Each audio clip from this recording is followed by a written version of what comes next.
Я буду учить сегодня на теме цель. В этой теме цель можно брать синонимы. Цель, предназначение, намерение Божье. Евангелие от Луки, 9 глава, 51 стих из жизни Иисуса Христа. Это у вас служение, как прославление и так далее. У вас нет возможности. Это другое дело. Но если это домашние группы, по территориальным и по признакам, можно, как вы хотите делать домашнюю группу. Можно по дружественным признакам, по разводным признакам, по женатым признакам, по интересам. Я слышал, что кто-то создал себе группу для кормящей груди матерей. Пускай будет как хочет. Но думайте. Кто хочет как студенческая группа, женская группа, молодежная группа. Только вы должны стать под каким-то координатором, под каким-то лидером. Цель этой школы, чтобы вы могли думать, созидать, умом думать и осуществлять что-то практическое. Для некоторых это уже выбило их из этой школы сразу. Они уже испугались. Но вам не надо испугаться. Надо говорить, что Бог мне поможет. Бог мне поможет. Я состоюсь. Поэтому мы говорим о цели, предназначении, намерении. 51 стих, 9 глава Евангелия от Луки. Цели, намерение, предназначение Божье намерение. Когда же приближались дни взятия его от мира, он восхотел идти в Иерусалим. Когда же приближались дни взятия его от мира, он восхотел идти в Иерусалим. Кто мне скажет, где здесь цель? Намерение, предназначение. Где? В этом стихе. Какая фраза? Идти в Иерусалим. Вторая тема. Время. Кто мне скажет, где? В этом стихе. Когда приближались дни. Кто-то говорит взятие. Я думаю, лучше сказать, когда приближались дни. Когда мы говорили о предназначении, вы говорили, какой стих, какая фраза? Идти в Иерусалим. Я бы хотел сказать, что вы неправильно ответили. Кто знает правильный ответ?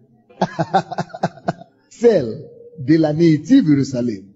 Цель, предназначение и намерение Бога на его жизни было взятие его.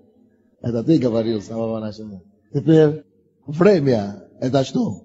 Уже сомневался сейчас. Приближались дни. Когда приближались дни? Теперь третье, осуществление, достижение цели. Идти в Иерусалим или восхотел идти в Иерусалим? Восхотел идти в Иерусалим. Три темы в одном стихе. Я задавал эти вопросы, чтобы мы научились с вами думать. Всякий раз, когда мы читаем Библию, важно думать. Что это слово Божье говорит? Какой урок Бог хочет мне преподнести с этого места Писания? Что еще Бог мне говорит, кроме того, что я вижу? Куда расширяется это место Писания еще? Первое. Цель Иисуса была известна. Иисус знал свое предназначение и намерение Божье на его жизнь. Он знал, что он должен идти в Иерусалим. Именно в Иерусалиме он должен быть взят на небе. И он должен отдать свою жизнь.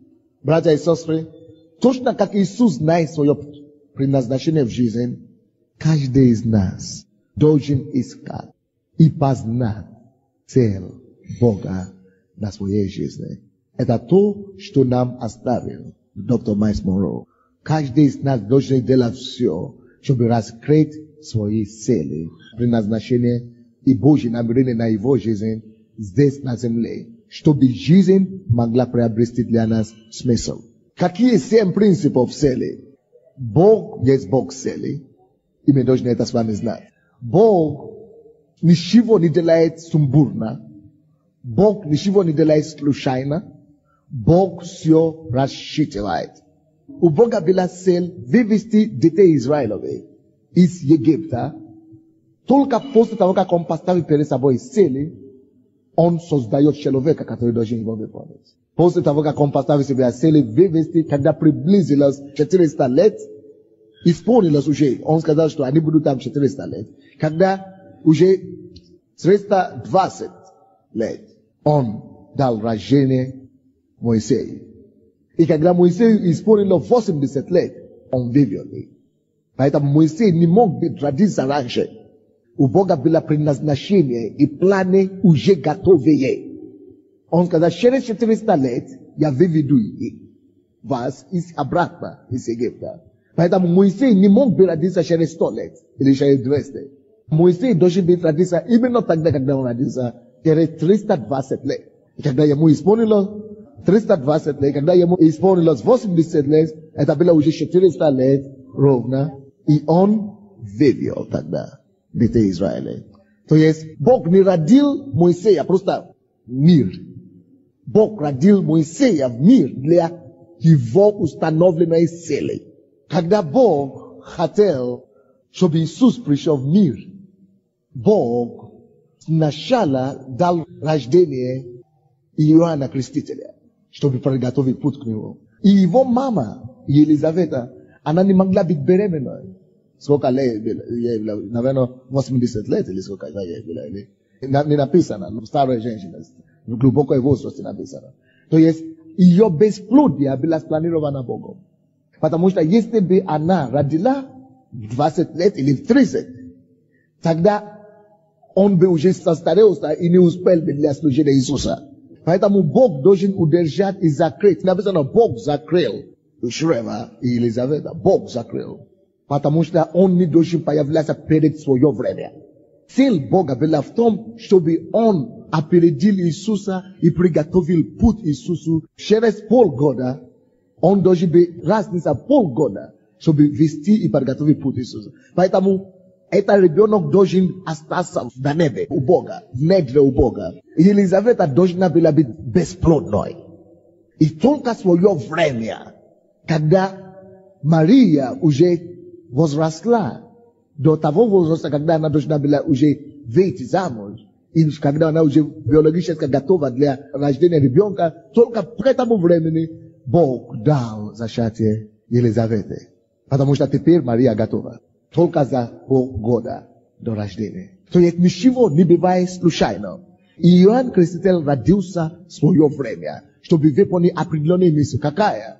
Приготовить путь, Господи. Моисей родился не случайно, не просто в мир родился. Нет, он родился для установленного предназначения, для Божьего намерения, которое уже есть, вывести своего Божьего народа из Египта. Точно таким же образом вы или ты родился по Божьему плану для какого-то, может быть, уже открыто тебе или закрыто от тебя пока, но для определенной, уже установленной задачи Божьей, которая должна быть исполнена на этой земле. Поэтому он породил тебя именно в это время, чтобы ты мог выполнить установленное предназначение. Бог знал, что Моисей будет вывести его народа, и Бог именно специально для того, чтобы быть помощью Моисею, дал рождение Аарону. Он родил Аарона только для этой цели, чтобы Аарон мог быть устам, переводчиком для Моисея. Только для этого. И дал ему возраст. Он родил его вовремя. Ни раньше, ни позже. Вовремя, чтобы исполнить задачу, которую Бог уже предназначил. Эта задача должна быть исполнена кем-то. Поэтому, на беременность надо родить этого ребенка. Для этой цели. Я вам докажу это. Исайя, 6 главу, 8 стих. Мы все знаем это местописание.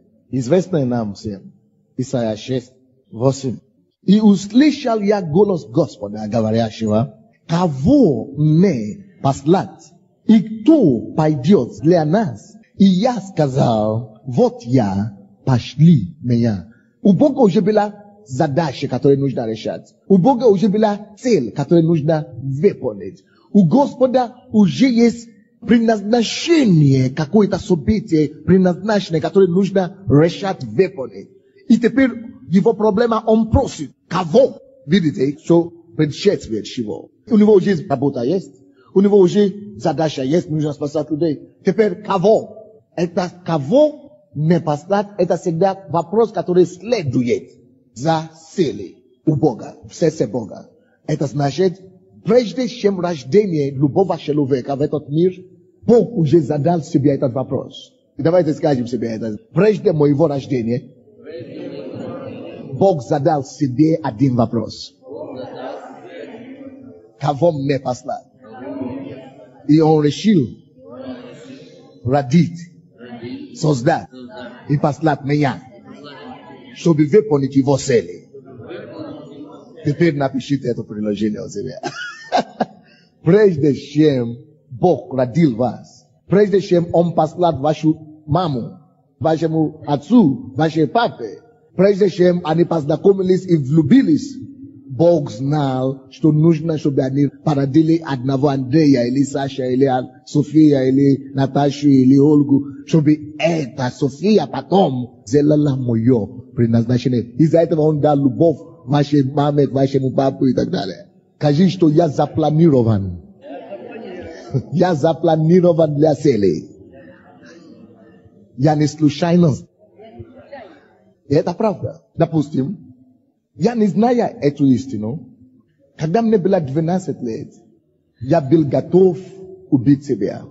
Потому что я рос в семье, где, когда мне было 6 лет, все было. Меня возили на машине в школу. Но когда мне уже было 8 лет, уже ничего не было. 8 лет я уже хожу с бабушкой в джунгли, чтобы собрать фрукты и травы, чтобы продавать. Поэтому, когда мне уже было 12 лет, эта жизнь уже мне надоела. Я уже сказал: Господь, почему люди, мои ровесники, должны так жить хорошо, а я по кустам хожу, чтобы собрать дрова? Я в таком возрасте. Я говорю: зачем жить такую жизнь? Потому что я думал, что я так буду всю жизнь, не зная цели, намерения и предназначения. Я думал, что уже некуда, просвета уже нету. Многие из вас так и думаете сейчас. Вы думаете, что просвета уже нет. Вы думаете, что то, чем вы занимаетесь сегодня, тем вы будете заниматься всю жизнь. Глубоко ошибаетесь. Вы занимаетесь чем-то пока. Что-то лучше ждет впереди. Что-то большего ждет впереди. Предназначение ждет. Цели ждут. Но если вы не будете верны в том, чтобы какую-то маленькую цель сейчас, маленькое дело Божье исполнять, вы не можете достичь большего. Поэтому необходимо верность малом, чтобы быть поставлен над большим. Аминь. Но знаете одно, ты родился для определенной цели.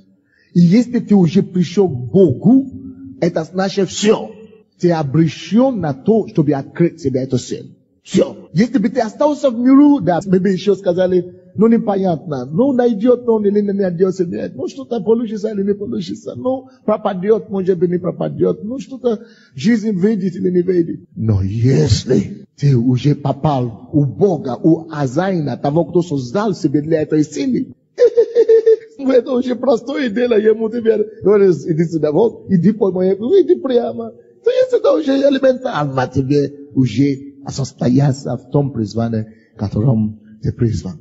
Вы счастливы? Не ты родился сначала, а потом ищешь себе предназначение. А какая моя цель, какая моя... Это не так.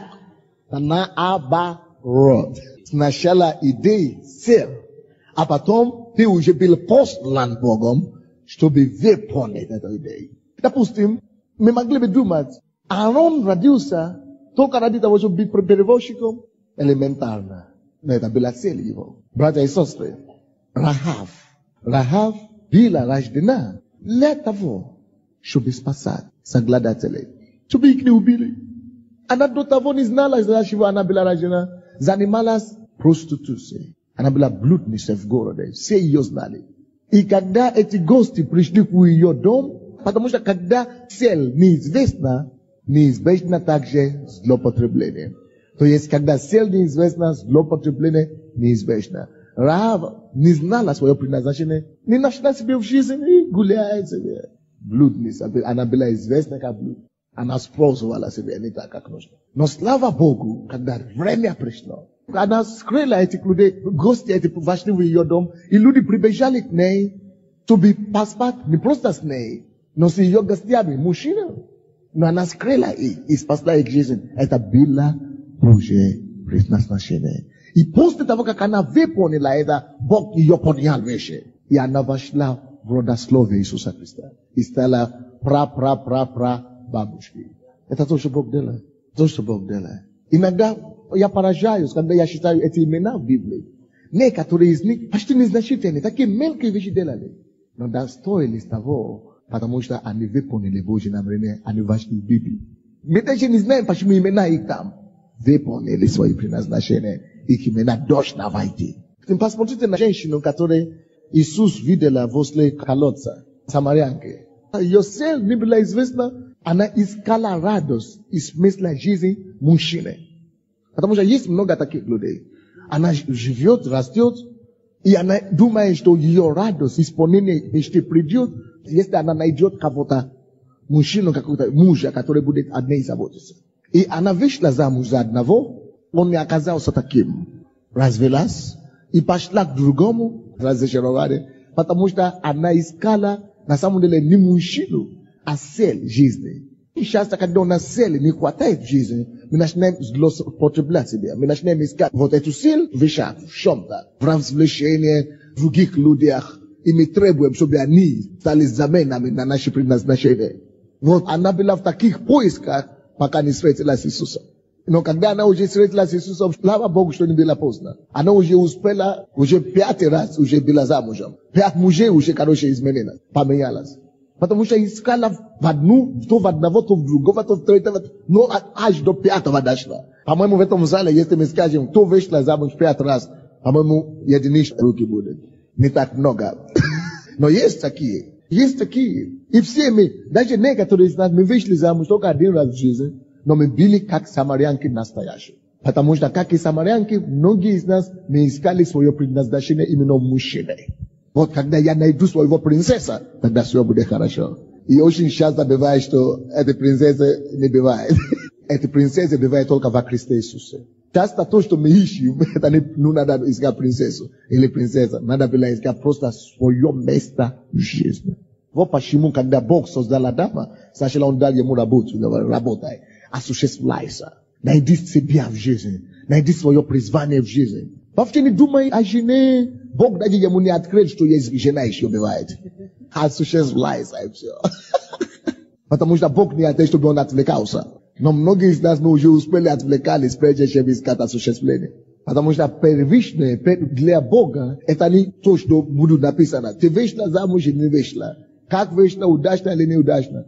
То, что Бог заинтересует, это то, исполнил свое призвание или нет. Потому что на небе там говорят, что не будет замужества. И там вообще не будет. Все. А если ты это поставил себе цель на земле, когда там уже не будет, куда ты денешься? Куда ты пойдешь-то?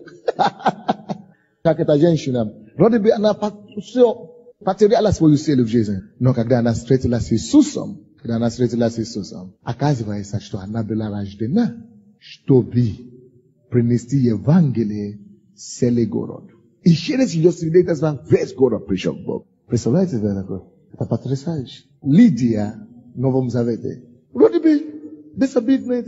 Она была бизнесменкой. Занималась бизнесом. Но она догадывалась, что цель, почему Бог дал ей успех в бизнесе. И она была преуспевающая бизнесмен. Цель, почему Бог дал ей успех в бизнесе. Бог знает, что какой-то дата, какое-то время будет крещение Духом Святым. Будет день Пятидесятницы, Дух Святой излился на землю, церковь родится, и Евангелие будет понесено в Европу. И первое место, куда миссионеры придут в Европу, будет как раз ее город, Македония. И как раз Бог родил тогда, планировал ее дать рождения. Чтобы выросла, стать успешным бизнесом, а потом встречать этих миссионеров, чтобы они жили у нее дома. Это было ее предназначение в жизни. Она была гостеприимной и приняла первых миссионеров. И через нее Бог дал ей Божье доверие, церковь поднялась в Европе, в ее доме. Есть у Бога сначала цель, а потом Он дает рождение. Если я задам вам вопрос, почему вы пришли в этот мир, что вы скажете? Для моей цели. Все. Почему я пришел в этот мир? Для своей цели. Я здесь цели. Я здесь для цели. Ты уверен об этом? Ты ходишь по жизни, потому что ты уверен об этом. С уверенностью. Я уверен. А они скажут тебе, какой? А я еще не знаю. Но я двигаюсь с Богом. Он говорит, ищите прежде Царство Божие. И правды Его. И все остальное приложится к вам. Я найду. Я двигаюсь в этом, я двигаюсь с Богом.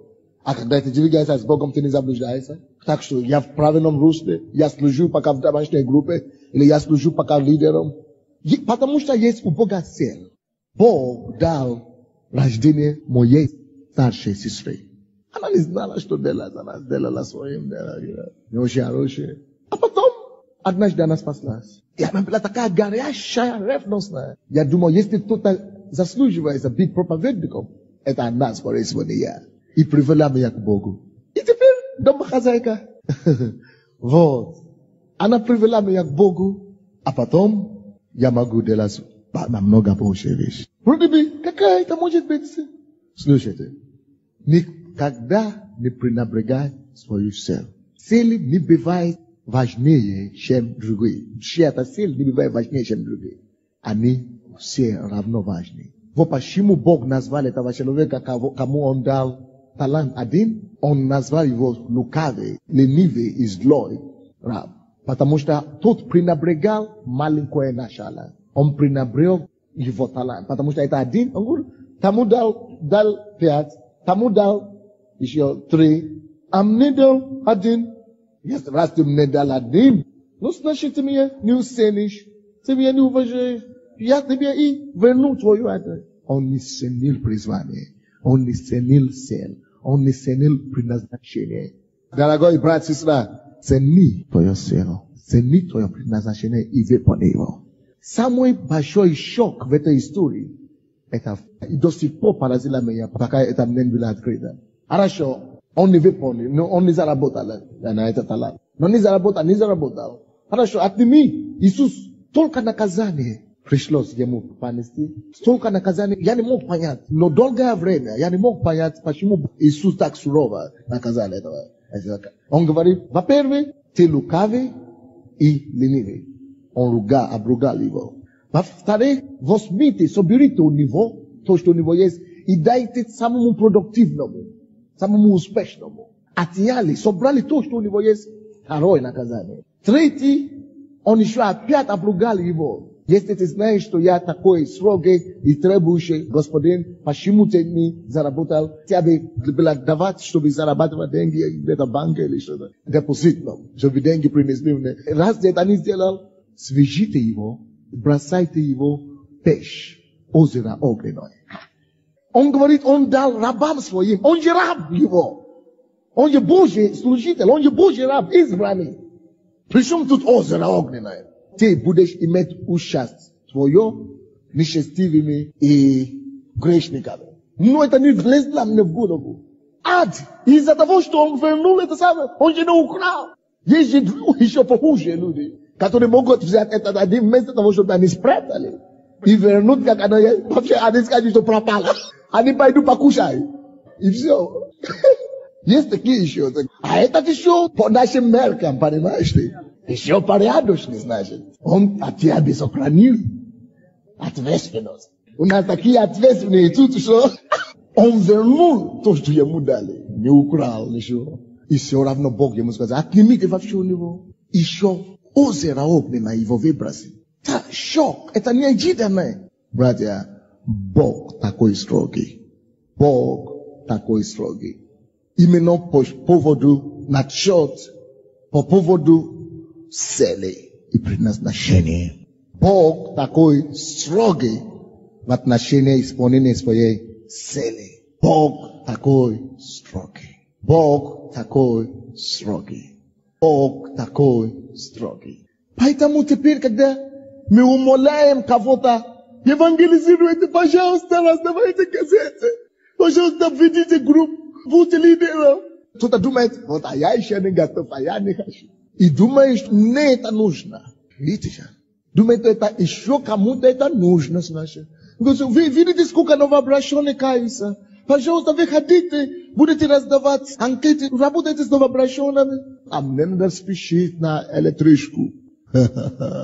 Электричку. Хорошо. Электричка, конечно, есть дешевая.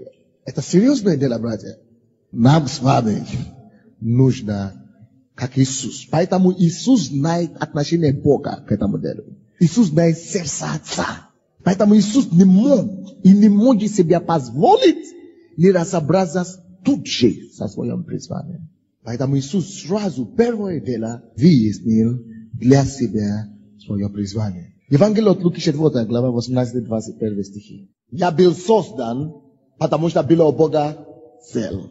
Я был создан, чтобы идти выполнить Божье предназначение. Однажды один евангелист готовился к крусейду большом евангелизации. Молился и постился где-то, я не помню конкретно, но, по-моему, 3 недели. 3 недели постился и не кушал, молился. И после проповеди понедельник никто не каялся. Вторник никто не каялся. Среда зал забитый, но никто не покаялся.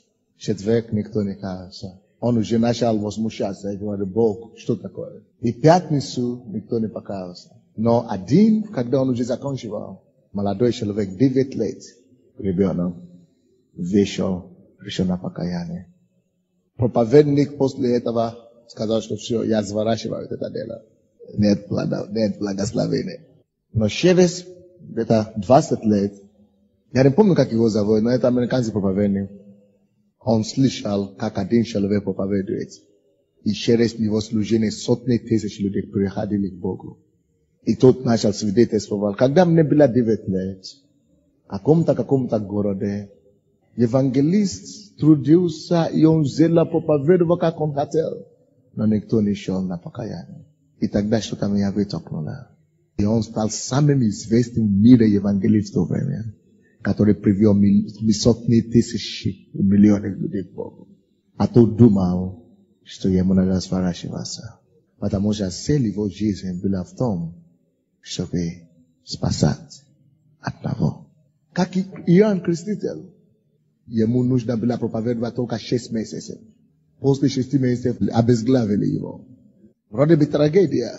Но человек выполнил самое главное. Свою цель. Иногда мы пренебрегаем свою цель. Кто-то призван молиться только. Кто-то призван поднимать других молитвенников. Кто-то призван быть лидером домашних групп. Но из-за греха пренебрежения, это грех того раба, который закопал свой талант.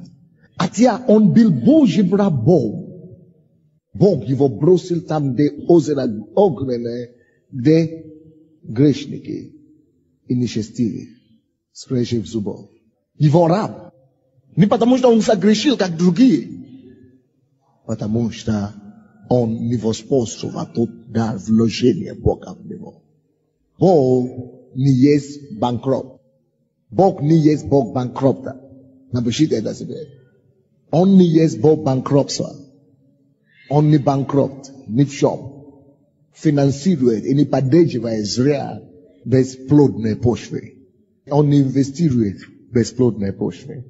Так что, если мы как верующие хотим что-нибудь делать в этой жизни, это прежде всего искать, исполнить волю Его. Поэтому Иисус не играл с этой темой, как я уже говорил. Он искал свою цель.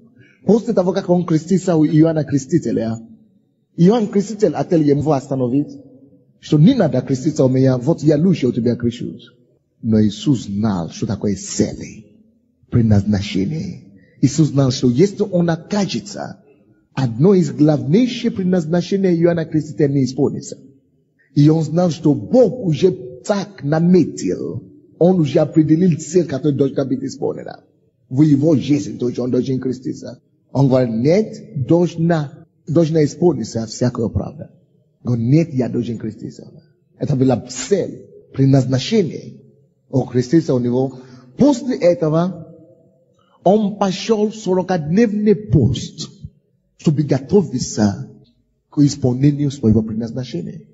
И он знал, чтобы выяснить, что, как, что. Он искал лицо Бога, а его предназначение. И после этого поста, 4 глава Евангелия от Луки, 17 стиха, ему подали книгу пророка Исаии. И он, раскрыв книгу, нашел место, где было написано: «Дух Господень на мне, ибо Он помазал меня благовествовать нищим Его цель». Он провозглашает свою цель, которую он уже выяснил. Почему он это не провозгласит до молитвы, до искания лица Бога? Потому что в молитве, я думаю, подробности это было открыто ему. И поэтому он провозглашает это теперь, когда он уже это выяснил. Через пост, через молитву он все это выяснил. Когда мы ходим с Богом, ищем прежде всего Царство Божие, легко нам дается, чтобы видеть и знать и раскрыть свое предназначение. И он тут знает конкретно, Дух Господа Бога на мне. Ибо он помазал меня, благовествовать, конкретно знает. И помазал меня исцелять сокрушенных сердцем. Проповедовать пленным освобождение, слепым прозрение, опустить измученных на свободу. Проповедовать лето Господне благоприятное. И закрыл книгу, и отдал служителю, сел, и глаза всех в синагоге были устремлены на него. Почему? Потому что он провозглашал свою цель. Когда ты знаешь свою цель, когда ты убежден на твоей цели, когда ты стремишься к твоей цели, провозглашаешь, исповедуешь свою цель, невозможно, чтобы внимание не было обращено на тебя. Невозможно жить уже зря с того времени. Невозможно уже не повелевать авторитет, уважение окружающих. Невозможно уже жить пустую жизнь Божию. Уже невозможно быть людям к тебе равнодушно. Уже невозможно. Равнодушно уже к тебе уже не будут. Либо будут ненавидеть, или будут любить. Один из двух. Потому что ты вещи на стезе исполнения твоего призвания.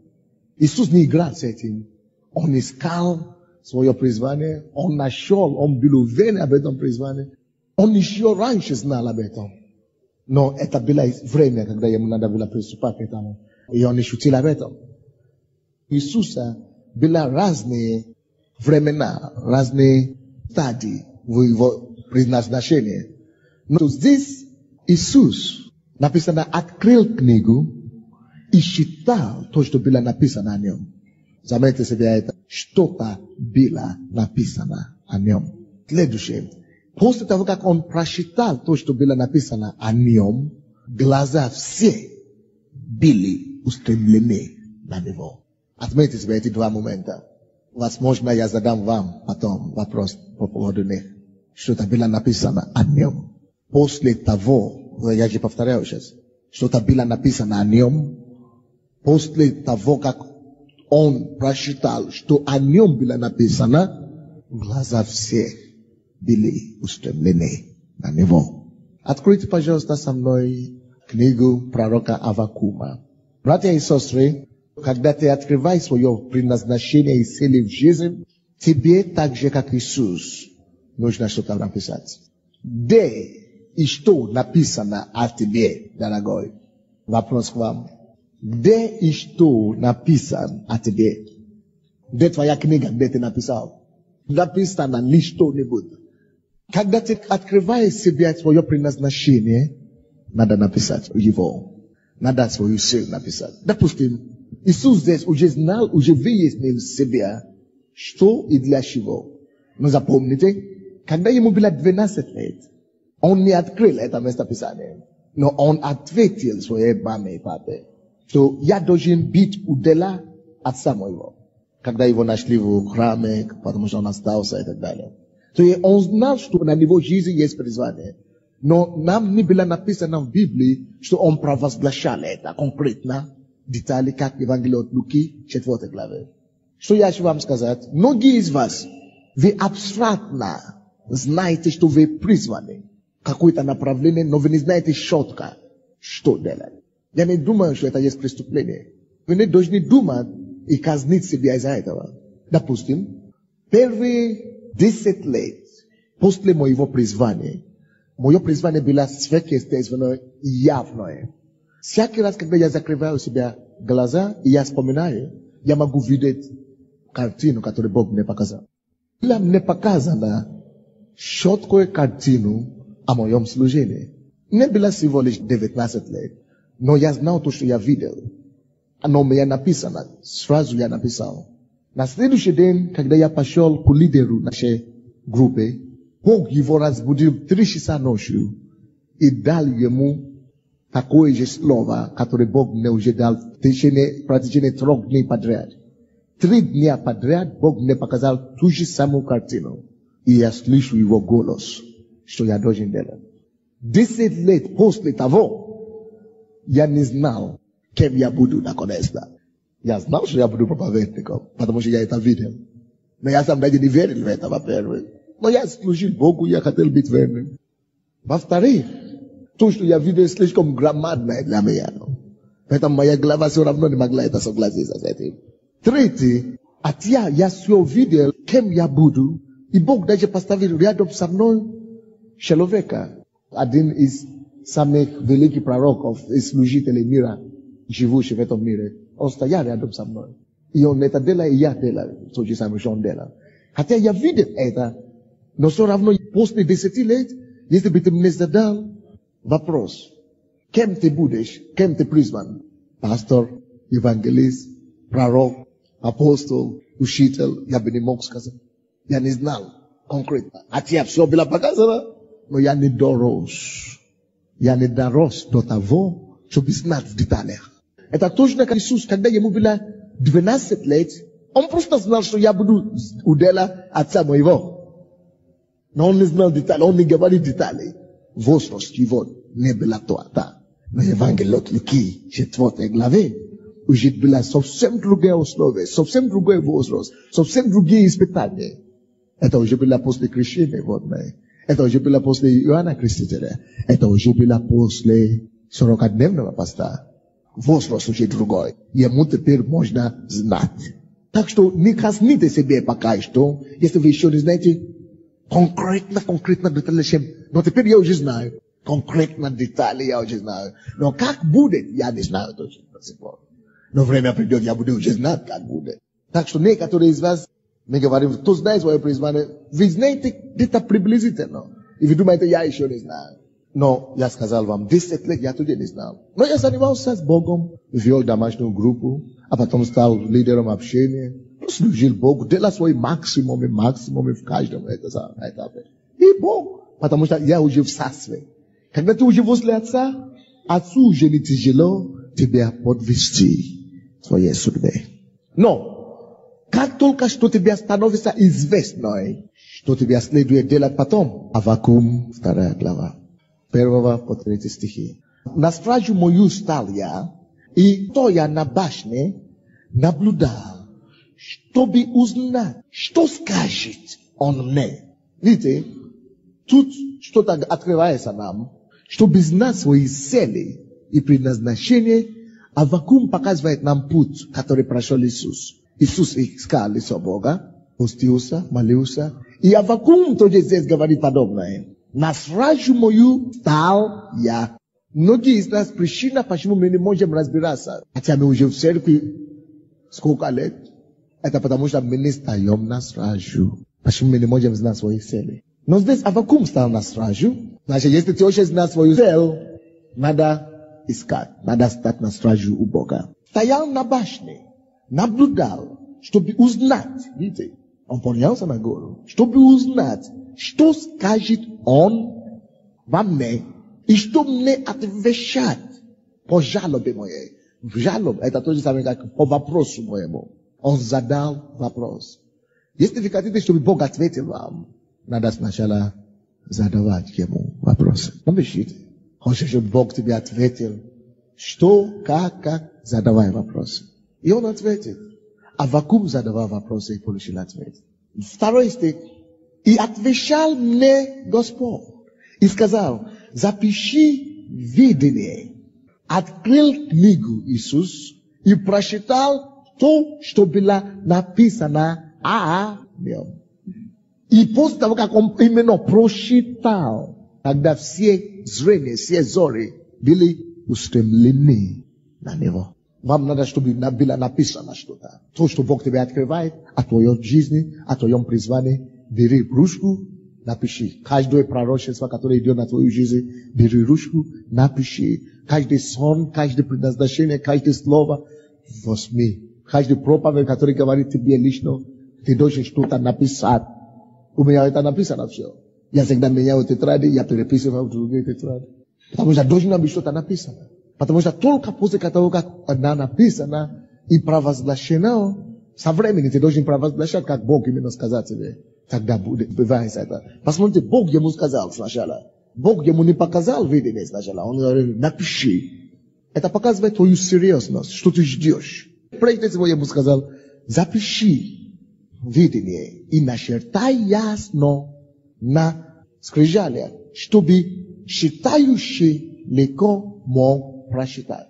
Чтобы ты сам мог потом понять и легко прочитать. Если бы я не написал то, что тогда было мне показано несколько лет тому назад, я бы уже какие-то детали забил, я бы уже какие-то слова перепутывал, я бы суть помнил бы, но я бы уже там перепоставил бы. Но Бог хочет, чтобы ты сделал то, чему Он тебя призвал, именно так, как Он тебе сказал. Потому что Он сказал Моисею, Ной тоже сказал, ты должен построить скину и ковчег, то, как я тебе начертал, показал на горе. Именно так. Ты должен именно так. Это нужно написать. Вторая причина, почему нужно написать видение, то, что Бог тебе открывает, чтобы ты мог вовремя, своевременно провозглашать это. И когда ты будешь провозглашать Божьи силы на твою жизнь, есть некоторых людей, которые Господь хочет присоединять к тебе.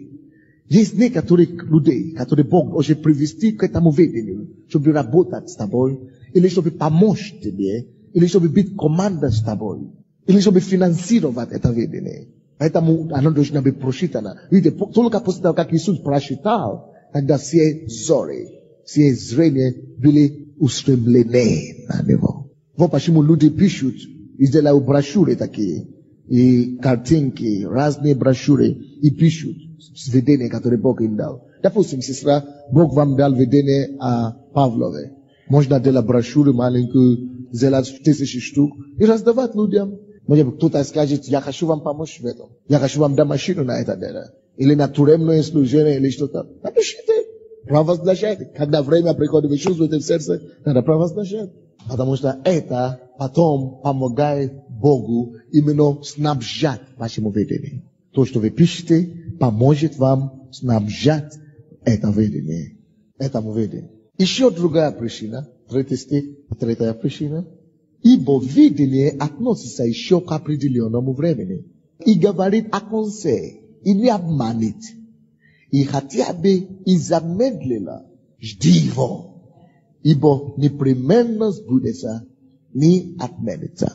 Скажу вам, что еще одна причина, почему нужно писать видение, это потому, чтобы ты не потерял свою веру. Чтобы ты не ослабел веры. Чтобы ты не ослабел веры. Я вам скажу одно деталь о Боге и о видениях и откровениях. Есть кому-то, кому Бог покажет откровение сверхъестественное, или голос проговорит, или что-то сверхъестественное такое, картины покажет, пророчество скажет.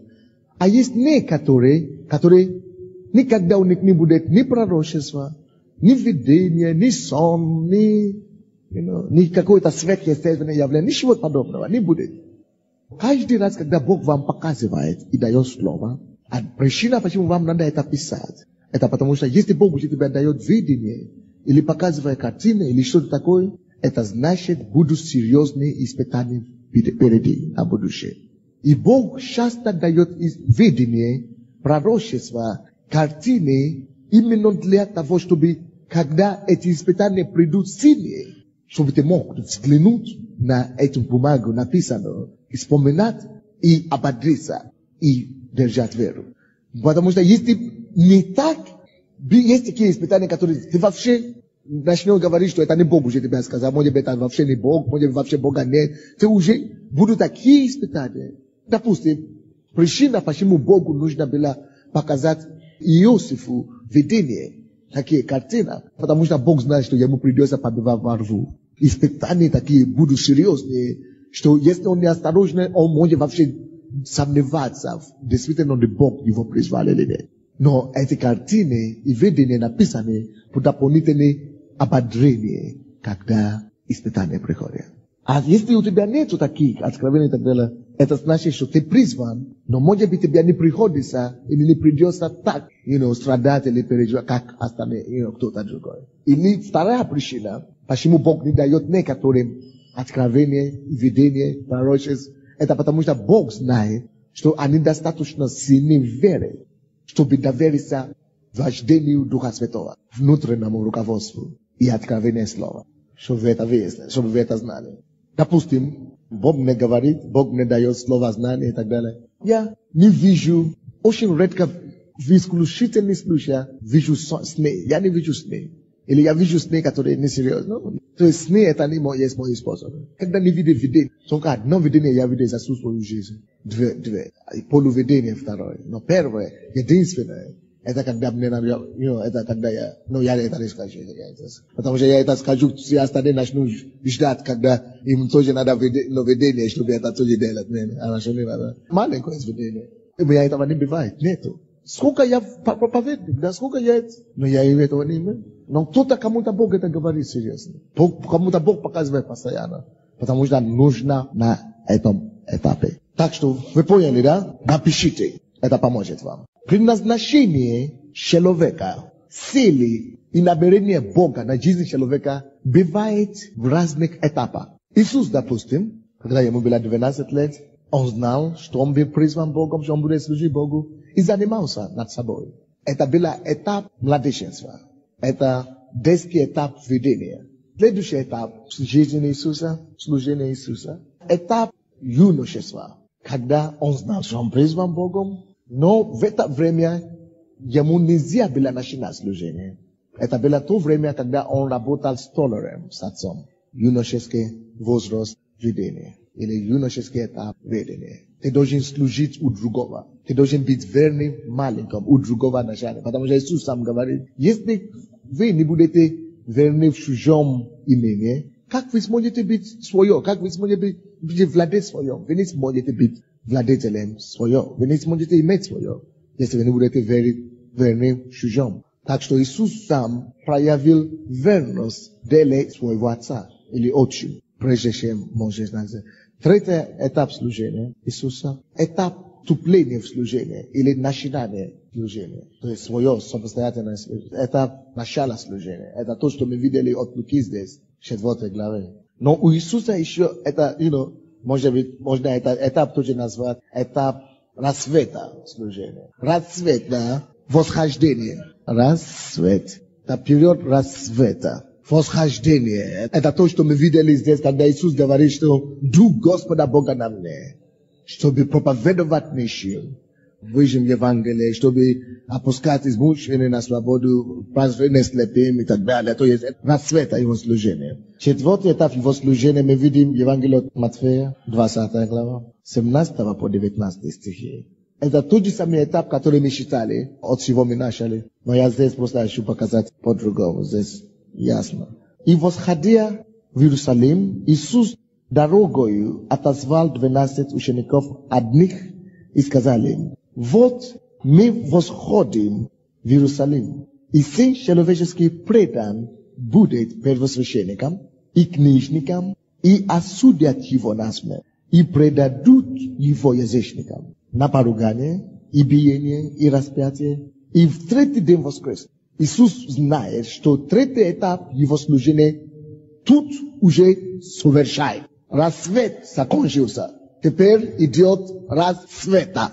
Теперь идет стадия не только совершения, кульминация. Я бы это назвал четвертый этап, этап осуществления.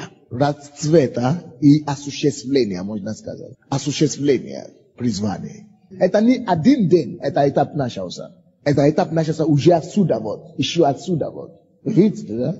Никогда его просто в день, когда... Нет, он готовился к тому, чтобы войти в Иерусалим. В Иерусалим он еще служил несколько дней там. То есть, это этап целый. Этап осуществления. Это может длиться по-разному. Чтобы вы тоже знали, что эти 4 этапы счастья будут у вас тоже на служении. В служении. Аминь. Но главный смысл, который я хочу подвести здесь, вы должны закончить, вы должны знать свое предназначение. Иоанн Креститель знал свое место. Евангелие от Иоанна 1, 23 стих. Когда люди возмущали, кто ты? Я есть голос вопиющий в пустыне. Я есть голос. Вы тоже есть голос в твоем мире. Может быть, ты призван, когда Бог видел беды твоей всей семьи. Кто еще верующий в твоей семье? Никто. Как хороший пример. Допустим, в семье нашей сестры Наташи вообще никто не верующий, кроме нее. Я не знаю, какая у нее семья, я не знаю, что там. Но когда Бог видел, что нужно принести кардинальное изменение в ваш род или в ваш дом, подъезд, или там, где ты работаешь. Ну, давайте вот в 8 семье. Он уже видел смущение, страдание, хождение по мукам, может быть, этого рода, этого дома. И Бог хотел менять все кардинально. Он хочет, чтобы с этого времени, с этого века, вещи изменились в другое направление, чтобы избило изменение на 180 градусов. Он решил, он уже имеет цель. Цель его поради другой род. Цель его принести искупление из покаяния именно этой семьи. Он решил ради тебя. Потому что он знает, что до тебя те пойдет, куда нужно пойти. То услыши его голос. Из тебя уже другая история начнется в этом роде. Например, многие люди думают, я не вижу смысл в своей жизни. Я не вижу. Может быть, только для этой цели. Но есть цель. Была цель, прежде чем ты была рождена. Кто-то был рожден только для того, чтобы спасать кого-то конкретно. Но есть цель. Кто-то был рожден только чтобы родить кого-то. Но есть цель. Уже была эта цель до его рождения. Я есть голос. Иоанн знал свое призвание. Евангелие от Иоанна, 1 глава, 23 стих. Но, может быть, кто-то еще спросит, как не знать свое призвание? Хотя доктор Майерс Монро считал потрясающий проповедь. Особенно последнюю проповедь. Но Исход 2 глава, 11-13 стихи. Я тоже хочу задать этот вопрос. До того, как мы продолжим, чтобы каждый уже мог целенаправленно идти. Может быть, ты задаешь себе такой вопрос. Как не знать? Как не видеть свое место? Я думаю, это. Я не знаю.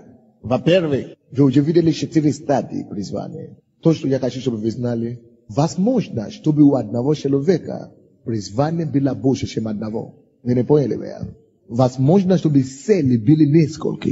Возможно, чтобы Божье предназначение на твою жизнь было разнообразное. По крайней мере, даже если цель одна, то по крайней мере, вы должны знать все, братья и сестры, что потенциалы Бог ставит разное и множество каждому из нас. Даже если у тебя цель одну жизнь, то у тебя также есть больше одного потенциала. Ты сможешь иметь больше потенциала, чтобы больше у себя развить. Так что все всегда могут кем-то стать. Допустим, вам хочу подсказать, как вам выяснить свое призвание по примеру Моисея. Я читаю эту проповедь сейчас. Я думал, наверное, доктор Майерс тебе будет интересно слушать. Это не моя специальность, это его специальность. Но я думаю, что ему будет интересно, какие откровения тоже Бог нам дает в этом направлении. 2 глава Исход, с 11 по 13 стихи. Спустя много времени, когда Моисей вырос, это как у нас с вами. Спустя много времени, когда Саша вырос, Александр вырос, Николай вырос. Это как мы. Спустя много времени, когда я вырос, когда Моисей вырос, случилось, что он вышел братьям своим, сынам Израилевым, и увидел тяжкие работы их, и увидел, что египтянин бьет одного еврея из братьев его. Посмотревши туда и сюда, и видя, что нет никого, он убил египтянина и скрыл его в песке. И вышел он на другой день, и вот 2 еврея ссорятся, и сказал он обижающему: зачем ты бьешь ближнего твоего? Как не знать свое призвание? Как не знать свое призвание? Напишите. 11 стих.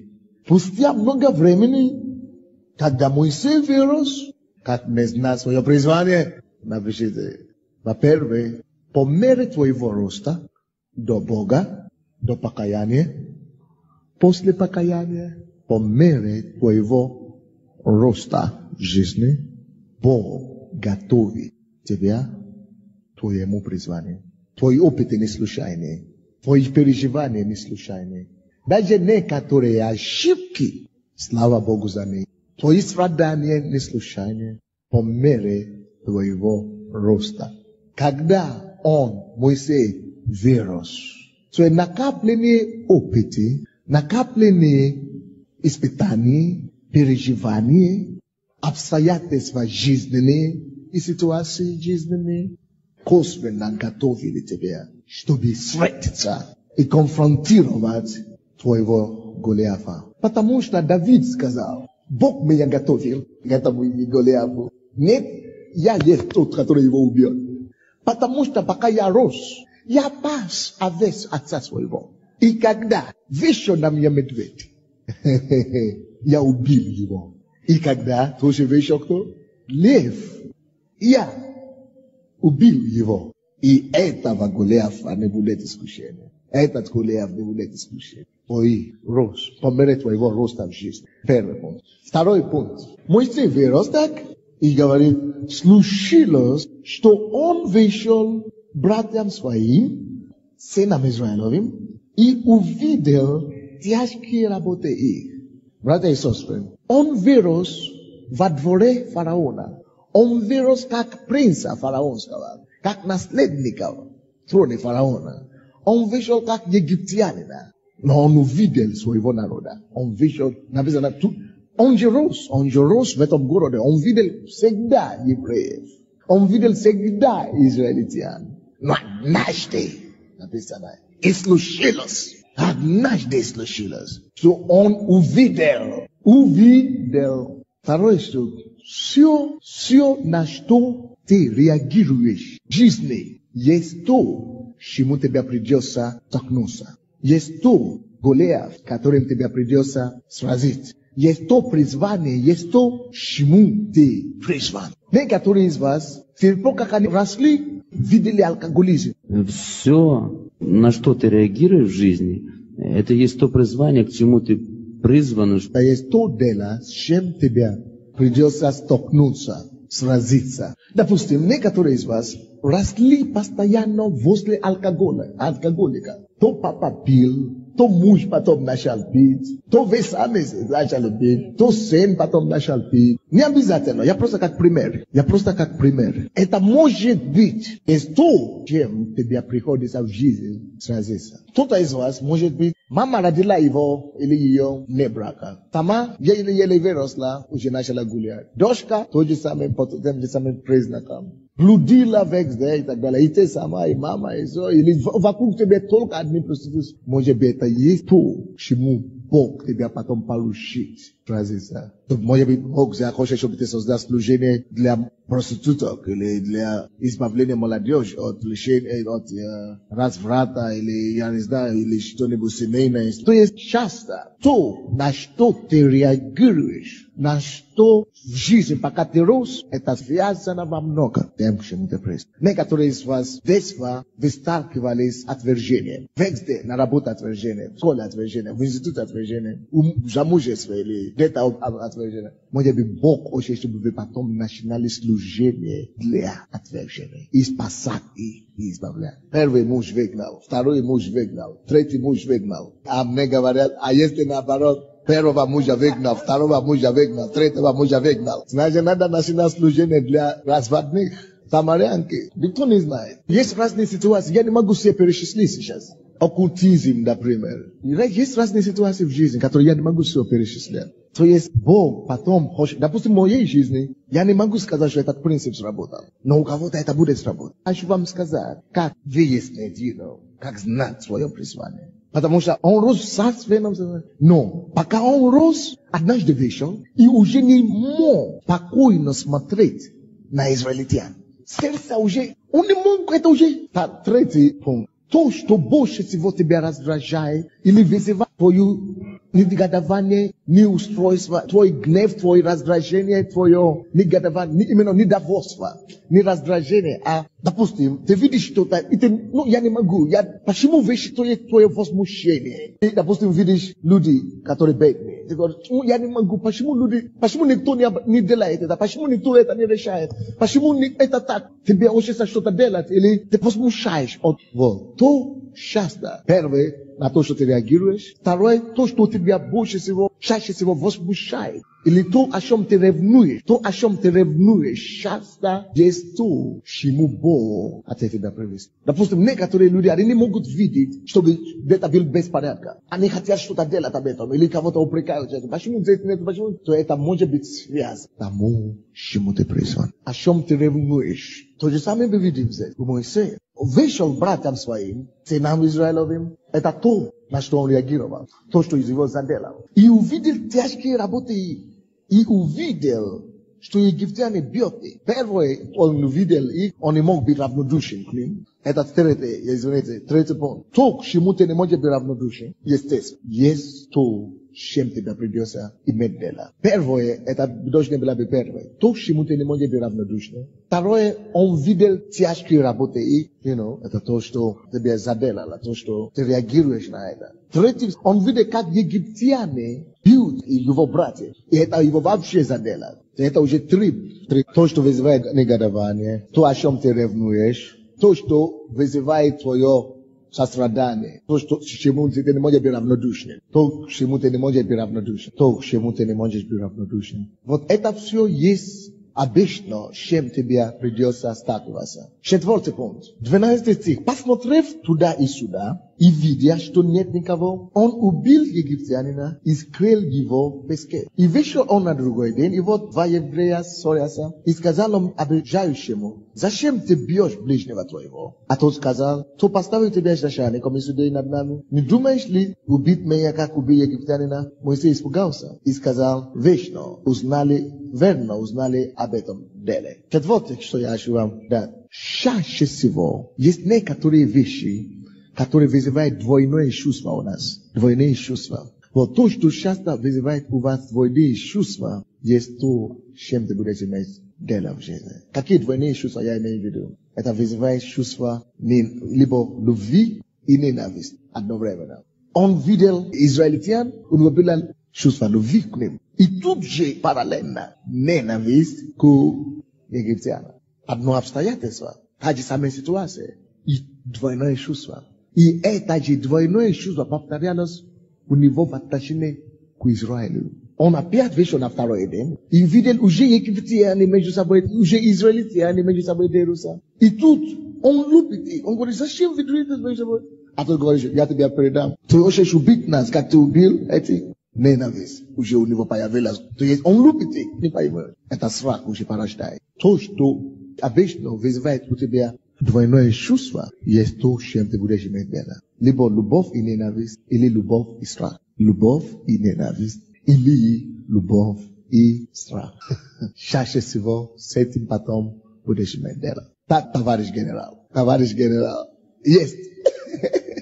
Выходишь, Йоанна, другие пункты. Многие их призвания связаны с их талантом. У многих их призвание связано с их талантом. Это обозначает, есть многие люди, которые имели склонность к каким-то делам. Кто-то растет с детства и имеет склонность к техническим вещам, технике. Возможно, Бог призывает таким человеком быть действительно инженером или кем-то другим, который будет иметь его призвание, будет связано с металлом или чем-то ручной работой. Какой пример? Есть другие люди, которые имеют склонность с детства еще по жизни быть одним, изолироваться. Изолироваться — это не всегда плохое, это сам иногда мы гоним, иди гуляй, иди слушай, Может быть, это его призвание. Бог будет дать такому человеку подобное призвание. Может быть, такой человек Бог будет призывать, допустим, писать или работать в офисе секретаря, уединяться, молиться где-то. Есть разные призвания, которые потом будут связаны с этим именно темпераментом или с этим, это самое. Есть некоторые люди, которые наоборот любят общаться с людьми, общительные. Это может быть связано с их призванием. Потому что, чтобы быть пастором, допустим, надо быть общительным. Наоборот, некоторые Бог призовет, которые вообще не стеснялись. Допустим, я стеснялся страшно, когда я бывал. Наоборот, Бог по-другому. Иногда бывают такие, которые Бог хотел, чтобы они имели общение. Есть некоторые люди, которые много говорят или умнее, и это было необходимо для их призвания. Может быть, им нужно иметь призвание, которое связано с тем, чтобы говорить или чтобы учить. Есть некоторые люди, которые имели, могу назвать.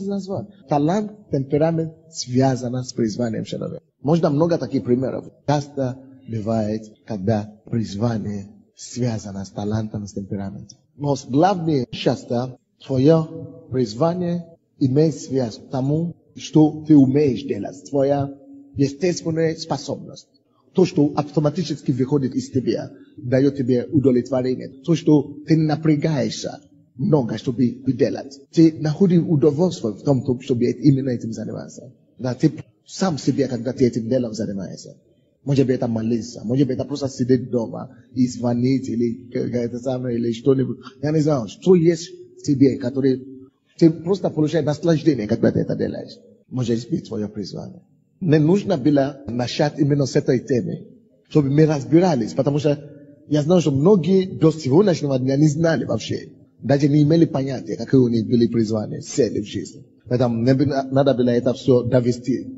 Закройте ваши глаза, преклоните вашу голову и скажите Богу: Господь, я знаю, что ты имел цель, твое предназначение, твое намерение, прежде чем меня создал.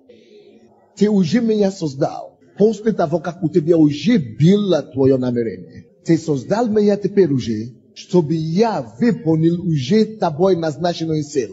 Я благодарю тебя, Господь, за то, что ты дал мне жизнь, поручение, за то, что ты доверил мне выполнить твою цель.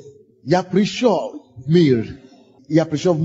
Я здесь, чтобы выполнить Божье предназначение. Я это сделаю. Я не потерплю поражение. Я угожду Господа во имя Иисуса Христа. Аминь. Дайте Богу славу.